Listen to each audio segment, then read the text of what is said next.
ate kyo ekitongole kya NDA nga kiyambibwako abasirikale okuva ku poliisi ekitugumu bakutte eddagala wamu n'ebyuma bya gavumenti nga bino bibadde bikukusibwa omukozi owa gavumenti n'ekiruubirirwa eky'okubitunda e South Sudan. Ebyuma bino n'eddagala bibadde bibalirwamu akawumbi k'ensimbi. Ebintu ebinuddwa kuliko eddagala lya gavumenti ery'omusujja gw'ensiri, ery'ekifuba, ebyuma by'oxygeni, ebyuma bye bakebeza abakyala ab'embuto, pamba akozesebwa mu malwaliro, ebyuma bye bakozesa okubika abaana abazaalibwa nga tebannatuuka, nga bino byonna byali byaweebwa eddwaliro lya Kitgum Hospital.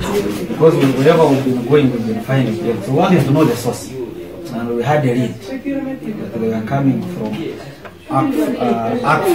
okugibwayo kidiridde abantu okwekubira enduulu mu kitongole ky'NDA ng'omukozi w'eddwaliro lya Kitgum Robert Akena ng'akolagana n'agaba eddagala muyite Pharmacist bwe bamaze ebbanga nga bakukusa eddagala lya gavumenti ne bali baguza okosaako okulitunda ebweru w'eggwanga ng'omwogezi wa NDA Abias Ramwiri bw'annyonnyola.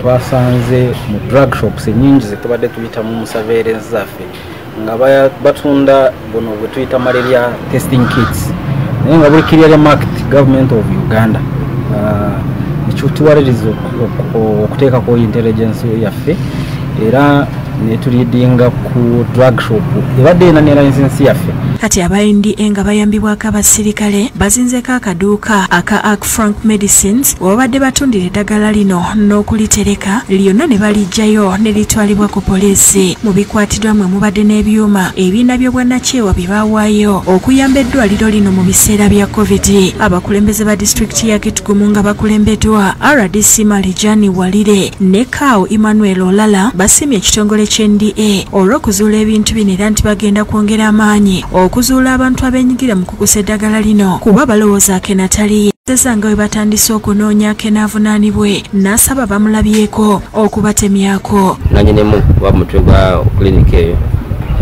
yadduse naye nga tukubiriza bonna abamumanyi oba balina information yonna waali batubulire nga poliisi tusobole okumukwata tumuvunaane. Ramiri yasabye abantu okuloopa bakukusa eddagala lya gavumenti n'asaba n'ebitongole ebirala okuvaayo okubakwatizaako. Bw'olaba omuntu ng'akuwa eddagala okuva mu maduuka agatundibwamu eddagala nga liwandiiseko Government of Uganda mulope ku poliisi.